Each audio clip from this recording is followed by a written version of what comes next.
L'agroalimentaire, je dirais, c'est une industrie, c'est une activité de base, c'est-à-dire qu'il importe normalement de nourrir les habitants d'un pays. Et donc l'industrie agroalimentaire et l'agriculture sont effectivement deux activités qui sont essentielles pour le développement de notre économie. Alors à deux niveaux, d'abord parce qu'il y a une demande et ensuite parce qu'il y a un savoir-faire. Je dirais il y a un troisième niveau qui est celui du développement. C'est-à-dire que l'industrie agroalimentaire et l'intégration entre l'agriculture et l'industrie sont des facteurs essentiels pour la croissance et la stabilité du pays.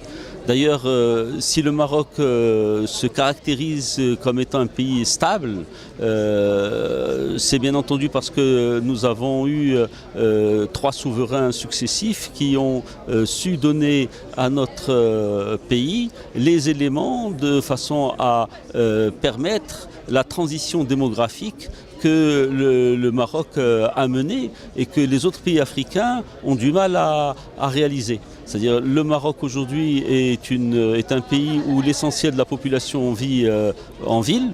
Et nous avons su, grâce aux actions de Sa Majesté, Feu Sa Majesté Mohamed Khamis, Feu Sa Majesté Hassan Thani et Sa Majesté Mohamed VI, que Dieu l'assiste, les actions de façon à promouvoir le développement agricole, mettre en valeur les terres, les enrichir, permettre aux populations de se fixer, de se développer et intégrer également ces activités à une activité industrielle. Et ces activités aujourd'hui permettent effectivement une exportation. Ce savoir-faire que le Maroc a développé est un savoir-faire qui est aujourd'hui disponible pour les pays frères, notamment dans le Sahel. C'est-à-dire que l'aléa climatique, tout le monde le subit.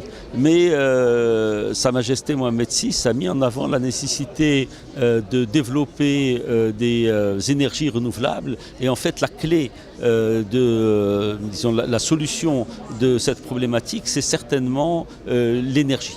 C'est-à-dire que si on a de l'énergie, on pourra avoir davantage d'eau.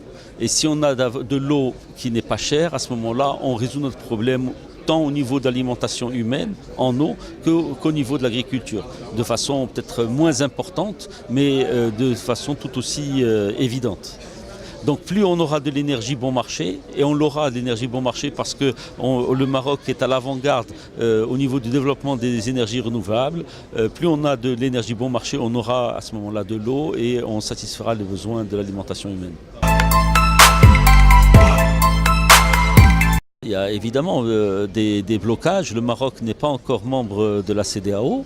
Donc le Maroc a besoin d'être plus intégré à la communauté économique des États d'Afrique occidentale de façon à pouvoir fluidifier les échanges. Aujourd'hui, il y a encore de nombreuses barrières tarifaires et non tarifaires qui bloquent nos échanges, mais nous devons convaincre nos amis en Afrique occidentale du bien fondé de la démarche et du caractère win-win de cette demande d'adhésion. Je dirais que même c'est 4 fois win. C'est win pour le Maroc, c'est win pour les pays d'Afrique subsaharienne, c'est win pour les pays européens et c'est win pour les partenaires qui ne sont pas de la région ou qui sont déjà implantés et qui ne sont pas forcément africains.